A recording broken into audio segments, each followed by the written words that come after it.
Olá, pessoal.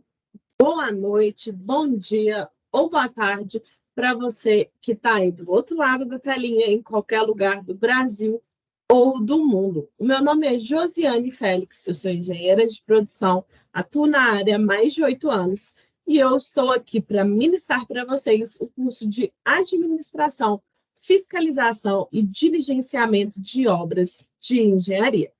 Esse é o módulo 3, chamado Instrumentos da Fiscalização. Bom, como vocês já sabem, eu sou especialista em planejamento e gestão de contratos, atuando há mais de 8 anos na área.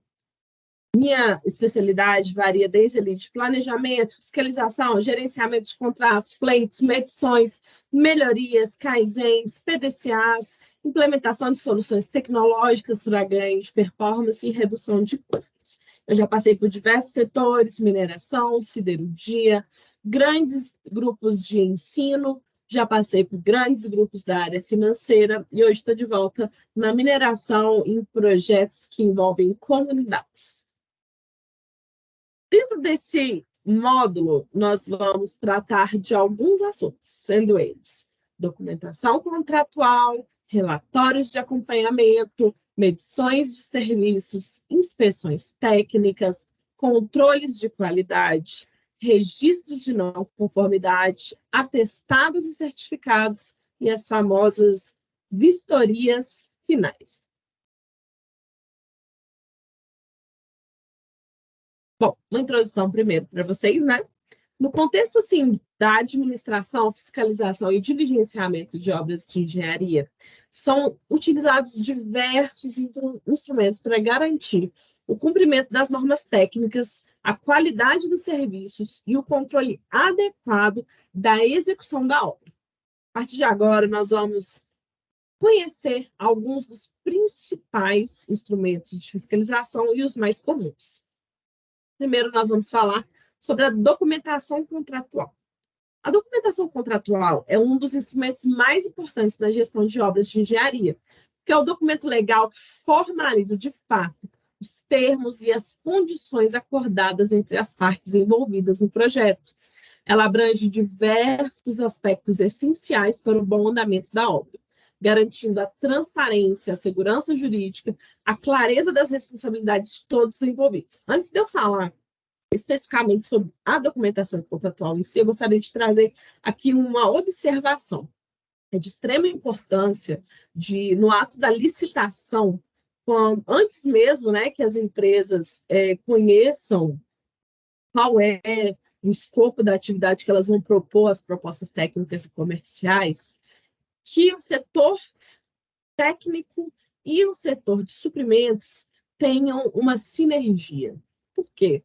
Porque é muito comum acontecer de setores de suprimentos que se acham deuses e semideuses e setores técnicos que não conseguem se comunicar. E aí, quando você tem esse choque de culturas dentro de uma mesma empresa, o que acontece é que a área técnica não consegue converter as informações para a área de suprimentos, ou a área de suprimentos não quer se submeter à área técnica para conseguirem elaborar um escopo de atividade que seja preciso.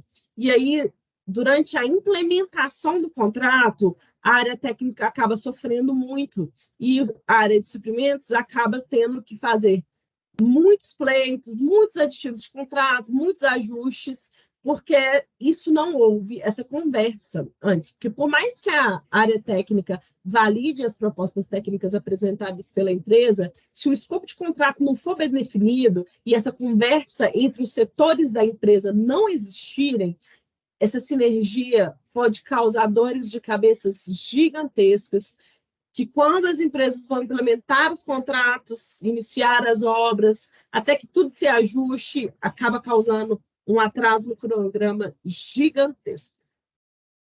Então, a documentação contratual é um dos instrumentos mais importantes na gestão de obras de engenharia, que é o documento legal que formaliza aí todos os termos e condições, né?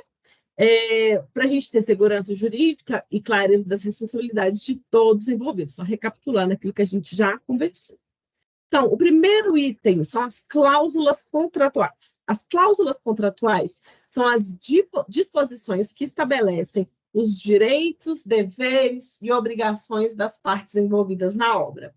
Elas detalham questões como prazos de execução, valores a serem pagos, especificações técnicas, responsabilidades e outras condições fundamentais para o projeto.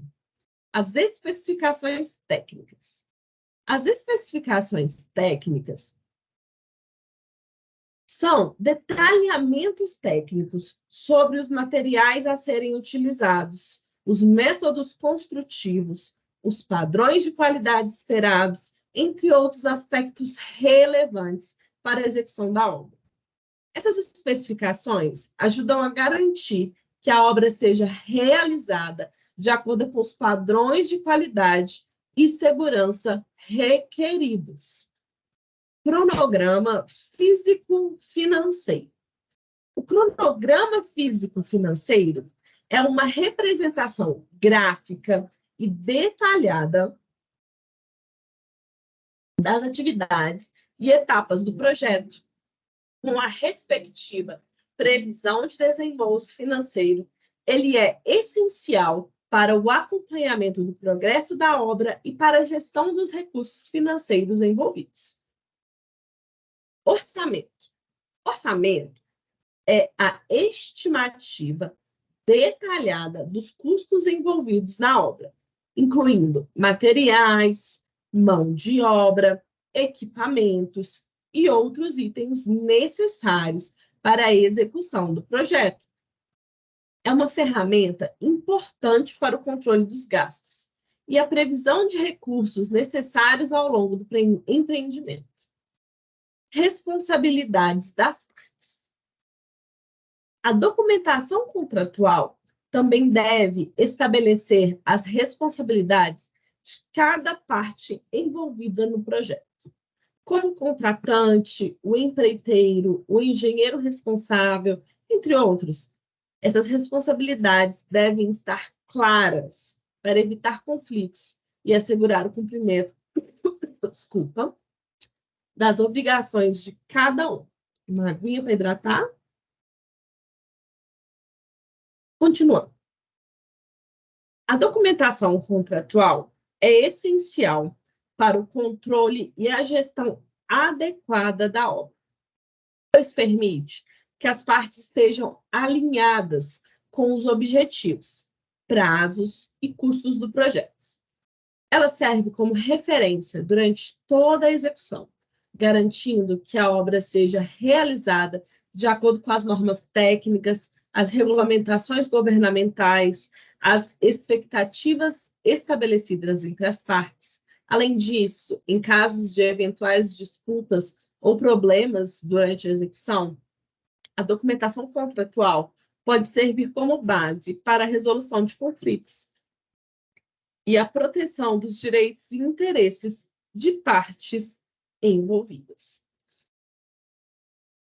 Bom, quando você assume um contrato novo, com empresas novas e pessoas novas, por mais que o contrato já esteja rodando há algum tempo, é interessante que você faça aquela reunião de kickoff, como se o contrato estivesse começando naquele instante, ou quando você pegar um contrato novo que está iniciando naquele momento, é bom você fazer sempre essa reunião, onde você pega o contrato junto com as empresas, né, ali contratadas, e leiam o contrato, estudem o contrato, estudem as especificações técnicas e tudo aquilo que foi acordado antes que se inicie a sua gestão.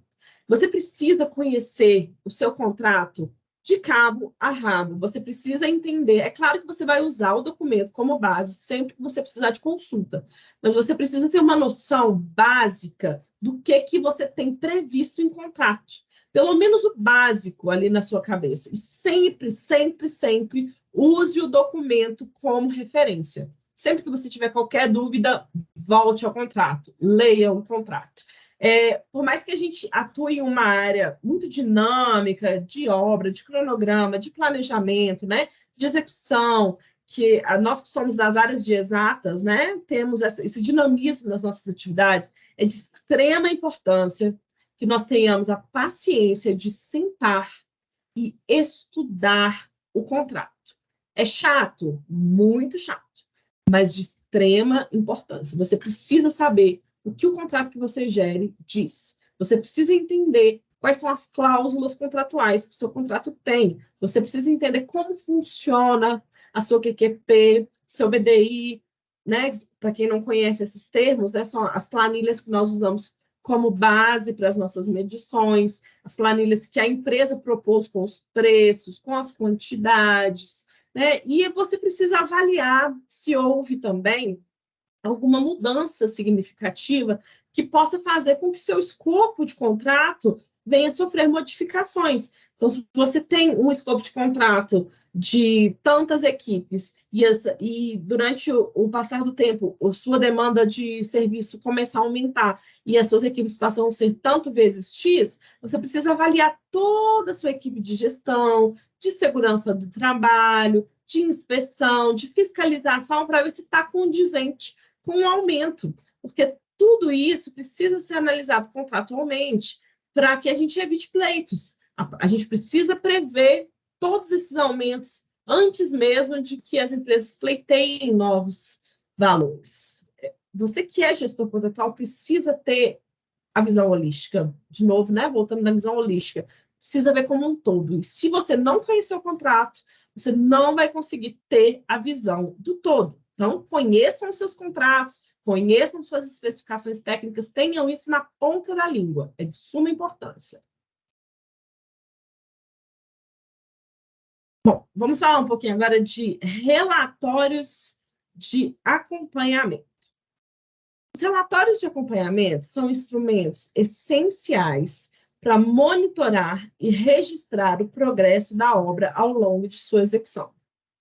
Esses relatórios têm como objetivo fornecer informações detalhadas sobre o andamento do projeto, identificar possíveis desvios em relação ao planejado e comunicar o status da obra para as partes interessadas, sejam elas os gestores do projeto, os órgãos fiscalizadores ou contratantes ou outras partes envolvidas. Então, gente, isso daqui precisa ser a alma do seu projeto, precisa ser a alma do seu contrato. Você precisa sempre ter o relatório de acompanhamento em dia. Por mais que às vezes não vai ser você que vai fazer todos os dias a fiscalização em campo, você precisa ter confiança nos seus fiscais de campo para que esses relatórios cheguem às suas mãos de maneira real, verdadeira, com a informação exata, para que isso daqui ocorra da maneira certa, certo? Então, vamos lá, vamos ver cada item aqui com mais detalhes. Bom, os relatórios de acompanhamento podem ser elaborados em diferentes frequências, dependendo da complexidade e da duração da obra. Normalmente, são gerados de formas periódicas, como semanalmente ou mensalmente, mas também podem ser feitos em momentos específicos de marcos importantes do projeto. Para alguns projetos específicos, como, por exemplo, uma parada de manutenção, os relatórios de acompanhamento são feitos diariamente em trocas de turno, porque uma parada de manutenção ela tem que ser feita milimetricamente, conforme planejado, para que a produção fique o menor tempo possível parada. Então, sempre tem-se, quando se tem parada de manutenção, tem-se as reuniões para quem está largando o turno da noite, para quem está pegando o turno da tarde, largando o turno da tarde, para quem está largando o turno da manhã. Então, é dinâmico. O tempo todo tem as pessoas responsáveis tomando decisões e as mudanças e as interferências. Um processo muito dinâmico que não para. Então, para esses processos, normalmente esses relatórios eles têm uma frequência maior, para alguns diária, mas é mais comum que elas aconteçam semanalmente ou mensalmente. Bom, progresso físico. O relatório deve detalhar o que foi realizado desde o último acompanhamento, quantificando o progresso físico da obra. Pode incluir, por exemplo, percentual concluído de cada etapa ou atividade planejada. Cronograma. deve ser feita uma comparação entre o cronograma planejado e o cronograma realizado, identificando eventuais atrasos ou adiantamentos, se possíveis, muito bem-vindos. Isso permite tomar medidas corretivas caso o projeto esteja se desviando do planejado, que costuma acontecer com muita frequência. Então, por isso que a gente precisa ter essa flexibilidade de conseguir ajustar o projeto de forma que, no final, a gente não fique com tanto atraso. Custos. É importante acompanhar o orçamento do projeto, detalhando os gastos realizados em relação ao orçamento planejado. Isso ajuda a evitar surpresas financeiras e assegurar a utilização adequada dos recursos. E é importante também a gente acompanhar, porque às vezes a gente pode ter, não só um gasto a mais, a gente pode ter também um gasto a menos, uma diminuição da demanda durante um período curto de tempo. E vamos supor que o contrato esteja no final, para terminar, a gente perde esse dinheiro. Se você não tem demanda para aquele atendimento, você perde o dinheiro, o contrato acaba e o dinheiro acaba e você precisa fazer um contrato novo. Então, é sempre importante você não deixar que o orçamento fique maior do que o planejado, mas também você precisa avaliar as demandas para que não seja uma coisa muito inferior àquilo planejado, porque vai ficar ruim para você que fez esse planejamento financeiro, porque fica como se você tivesse colocado muitas coisas a mais para maquiar, e aí, de fato, o real divergia muito daquilo e tem-se uma perda de confiabilidade do processo. Riscos e desafios. O relatório pode identificar possíveis riscos e desafios encontrados no projeto, bem como ações preventivas ou corretivas adotadas para enfrentá-los. Problemas e não conformidades. Caso sejam identificados problemas ou não conformidades durante o acompanhamento, eles devem ser registrados e detalhados, juntamente com as medidas corretivas adotadas para solucioná-los. Então, sempre que for identificada alguma coisa, precisa obrigatoriamente ser registrado e detalhado, gente. Principalmente quando a gente fala de financeiro, se não é registrado, se não é detalhado, depois pode virar uma bola de neve gigantesca. Então, tomemos o cuidado de sermos metódicos, sim, nessa relação. Próximas etapas. O relatório deve incluir uma previsão das próximas etapas a serem realizadas no projeto, bem como as metas e prazos estabelecidos. E, é claro, não menos importante, as fotos e os anexos. Podem ser incluídas fotos e documentos que comprovem o estado atual da obra e auxiliem na visualização do progresso e das questões relatadas. Bom, os relatórios de acompanhamento são uma ferramenta valiosíssima para garantir a transparência, a comunicação efetiva. Mais uma vez, batendo na tecla da comunicação, para vocês terem noção do tão importante esse pilar é para o nosso projeto. A tomada de decisões informada. E tomada de decisão informada, gente, é você ser munido de dados e fatos para que consiga tomar decisões informadas, não de forma aleatória, mas sempre muito bem embasado. Durante a execução de uma obra de engenharia, elas auxiliam na identificação de problemas e desvios, possibilitando que sejam adotadas medidas corretivas de forma ágil, evitando atrasos e garantindo o sucesso do projeto. Além disso, esses relatórios são importantes registros históricos que podem ser utilizados para análise e aprendizado de projetos futuros. E para fins de auditoria, é de extrema importância que esses relatórios sejam muito bem feitos, porque numa eventual necessidade, vocês têm documentação comprobatória para poder rebater alguns questionamentos que às vezes podem surgir de uma pessoa que não conhece do seu processo, que normalmente é o que acontece, né? Os auditores não conhecem o processo da operação em si e acabam, às vezes, criando caso com coisas, por eles serem de fora, não tem a visão holística do processo. Quando você tem um relatório de acompanhamento muito bem feito, muito bem estruturado, você consegue comprovar todas as dúvidas, você consegue esclarecer todos os questionamentos. Então, você tem, né, essa proteção. Bom, dentro desse módulo 3, né, de instrumentos da fiscalização, nós temos o instrumento de medição de serviços. Acaba que todos esses instrumentos eles vão se amarrando um dentro do processo de outro. No contexto de fiscalização de obras de engenharia, a medição de serviços é um procedimento fundamental. É ela que quantifica o que foi efetivamente executado durante a construção. Essa medição é realizada com base nas unidades de medida previstas no contrato. Por exemplo, metros quadrados de alvenaria, metros cúbicos de concreto, quilômetros de estrada, entre outros. E aí nós podemos ter diversos tipos de unidades de medida. Nós podemos ter dentro de um mesmo contrato medições que se dividem em mão de obra e serviços. Nós podemos ter medições com unidade de medida de homem-hora, de equipamento parado, equipamento em funcionamento, tudo calculado em horas. Porque, por exemplo, se você tem um equipamento que fica mais parado do que funcionando, o seu custo não deveria considerar o preço de combustível e o preço de manutenção deveria ser menor.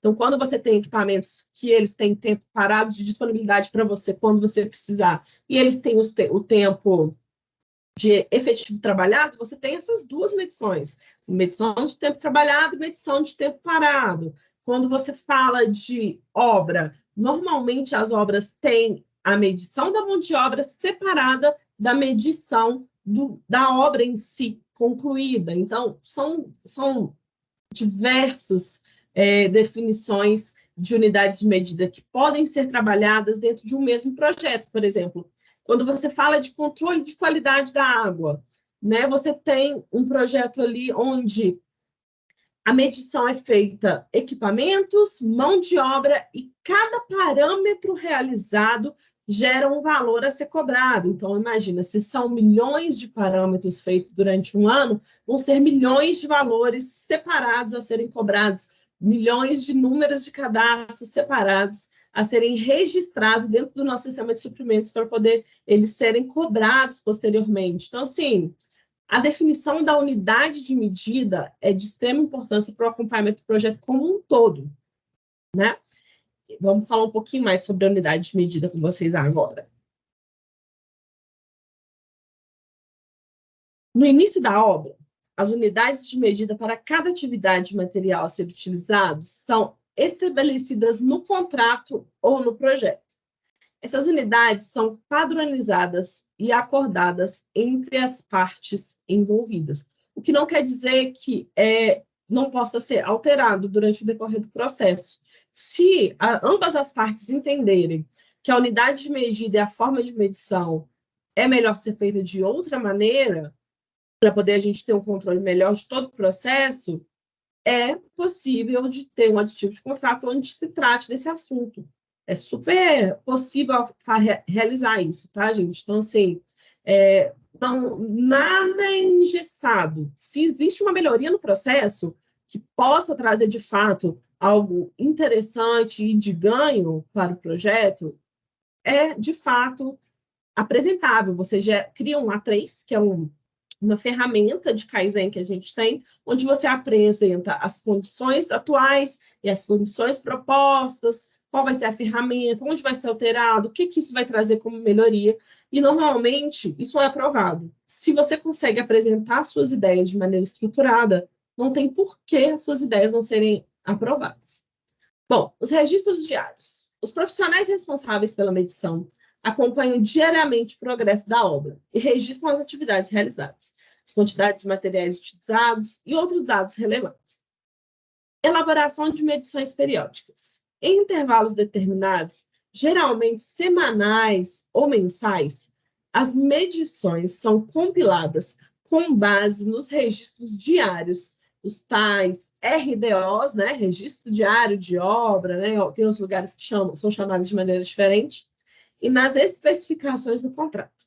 Os valores são somados e verificados para a elaboração das medições periódicas.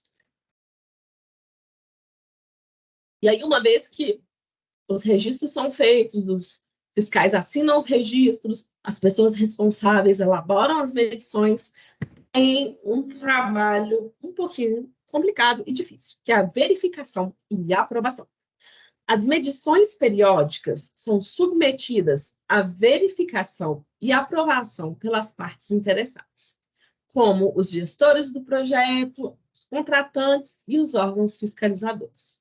Nesse processo, são identificados possíveis discrepâncias ou ajustes necessários. Nós temos projetos que são tão complexos, mas tão complexos, que às vezes é necessário contratar uma terceirizada só para fazer conferência de medição. Então, às vezes nós temos uma terceirizada da área de tecnologia da informação só para criar ferramentas de gestão para que as medições consigam ser conferidas, para vocês terem uma noção da quantidade de itens que uma medição pode ter. Então, realmente muito crítico. Se você não tiver conhecimento e domínio do processo que você está gerindo, você pode gerar uma grande confusão na hora de aprovar uma medição. Pagamentos, a parte boa. Com base nas medições aprovadas, os pagamentos aos contratados são liberados de acordo com a condição contratual. Esses pagamentos podem ser parciais ou finais, dependendo do estágio da obra. A medição de serviços é uma atividade técnica e precisa, e é fundamental para garantir a transparência e a justiça nas transações financeiras relacionadas à obra. Ela ajuda a evitar pagamentos excessivos ou indevidos aos contratados e contribui para a eficiência e a conformidade com o contrato estabelecido. Além disso, a medição de serviços fornece informações valiosas sobre o progresso da obra, auxiliando na elaboração de relatórios de acompanhamento, controle de custos e tomadas de decisões gerenciais. A medição, gente, é uma parte muito importante, que precisa ser dada a devida atenção. Então, nunca tratem o assunto de medição como se fosse uma coisa banal, porque ela é, de fato, uma parte muito importante, é um instrumento de fiscalização muito importante para a gente garantir que o serviço está sendo feito da maneira correta. E é um lugar onde acontece muito erro, porque as pessoas não têm domínio daquilo que estão fazendo, ou não querem mesmo desenvolver um processo de medição mais sofisticado, com melhores formas e ferramentas de controle, e acabam, às vezes, se perdendo. Então, já vi casos de medições que, depois de um ano que estava sendo medido errado uma situação, a empresa teve que fazer uma medição retroativa de valores que não tinham sido cobrados, que alguém da nossa fiscalização, nós como gestor de contratos, né, falando numa situação geral, foi preciso que alguém da nossa fiscalização identificasse que a empresa não estava recebendo um valor que era devido. E como é justo, eles precisaram fazer uma medição retroativa de 1 ano, 12 meses. Imagina o trabalho que não é você levantar evidências de medições retroativas de serviços que já foram concluídos para que se receba o valor devido. Então, é bem complicado, precisa ter bastante atenção para que depois não se tenha maior quantidade de dores de cabeça. Inspeções técnicas. No contexto da fiscalização de obras de engenharia, as inspeções técnicas são procedimentos realizados para verificar a qualidade dos serviços, materiais e equipamentos utilizados na obra, assegurando que eles estejam em conformidade com as especificações técnicas e normas vigentes. Essas inspeções são essenciais para garantir que a obra esteja sendo executada de acordo com os padrões e identificar possíveis não conformidades ou problemas que precisam ser corrigidos. Aí uma pergunta, né, que eu lanço para vocês no ar, para vocês pensarem. Quem é o responsável por essas inspeções técnicas? É somente o fiscal de campo? Não. O engenheiro responsável, o coordenador de segurança responsável, o gestor de contrato. Então, por mais que o coordenador de segurança não vá tanto, por mais que o engenheiro responsável não vá todos os dias para campo como fiscal, por mais que o gestor de campo não vá todos os dias, eles, além de fazer visitas periódicas ao campo para poder ver como está a situação, eles também devem manter uma comunicação fluida e contínua com seus fiscais de campo. Os fiscais de campo e os gestores, eles precisam ser uma família, literalmente, gente. A comunicação precisa fluir, as situações precisam ser reportadas, precisa se ter confiança, né, da equipe que você está colocando em campo, porque você não está falando somente de um serviço a ser entregue, você está falando de vidas trabalhando em uma obra, de comunidades recebendo essas obras, de pessoas envolvidas, de órgãos públicos envolvidos. Então, é hiper mega necessário que exista essa sinergia, né, dessa multidisciplinaridade entre os setores. Dentro desse contexto de inspeções técnicas, a gente pode abranger diversas áreas e aspectos de obra, dependendo do tipo de projeto e suas características específicas. Algumas das principais áreas de inspeção incluem qualidade dos materiais. Verificação da qualidade dos materiais utilizados na obra, como concreto, aço, tijolos, entre outros. Claro, isso voltado para a construção civil. Isso envolve análises de amostras, ensaios de laboratórios, verificação de certificados de qualidade de fornecedores. Então, tudo isso precisa ser previsto anteriormente da elaboração do contrato, que você vai precisar ter empresas de certificação da qualidade, para poder você mandar as amostras para analisar, para ver se está de acordo com a especificação técnica. Processos construtivos. Avaliação do processo de construção utilizado, garantindo que sejam seguidas as melhores práticas e normas aplicadas.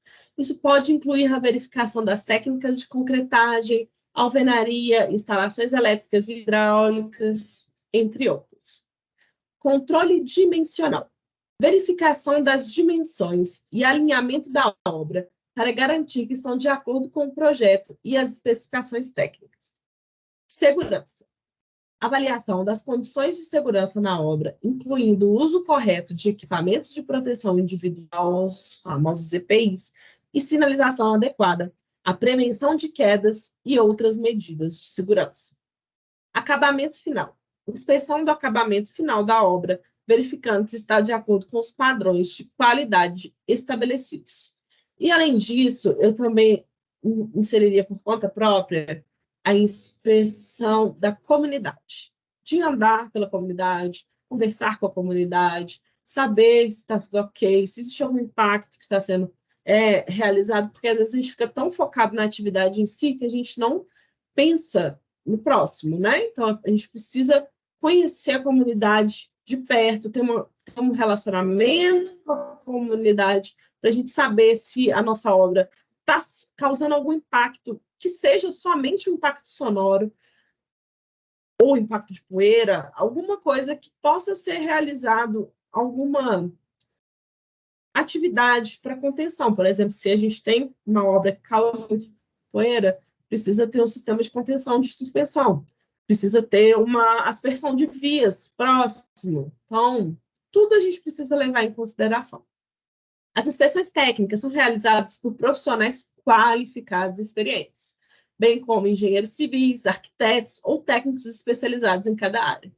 Esses profissionais têm o conhecimento técnico necessário para identificar possíveis problemas e sugerir correções ou melhorias. Os resultados das inspeções técnicas são documentados em relatórios detalhados que incluem informações sobre as verificações realizadas ou problemas identificados e as ações corretivas recomendadas e suas datas das inspeções. Esses relatórios são essenciais para tomadas de decisões, o planejamento de ações corretivas e a comunicação com as partes interessadas no projeto, como os gestores, os contratantes e os órgãos fiscalizadores. As inspeções técnicas desempenham um papel fundamental na garantia da qualidade da segurança e conformidade das obras de engenharia, assegurando que os padrões técnicos de normas sejam atendidos, o que é essencial para o sucesso e a durabilidade da construção. E, mais uma vez, gente, quando a gente fala de inspetor, de técnico de segurança, né, por favor, gente, vamos acabar com esse estigma, que são pessoas que estão indo para a ponta do podre, são pessoas que estão em campo para garantir a nossa segurança, a nossa qualidade, o nosso serviço, para garantir a viabilidade do nosso contrato. E sem as inspeções, o contrato não anda, o contrato vai ser mal realizado, mal controlado, né? Então, a gente precisa criar essa proximidade com essas pessoas que são responsáveis por esses processos.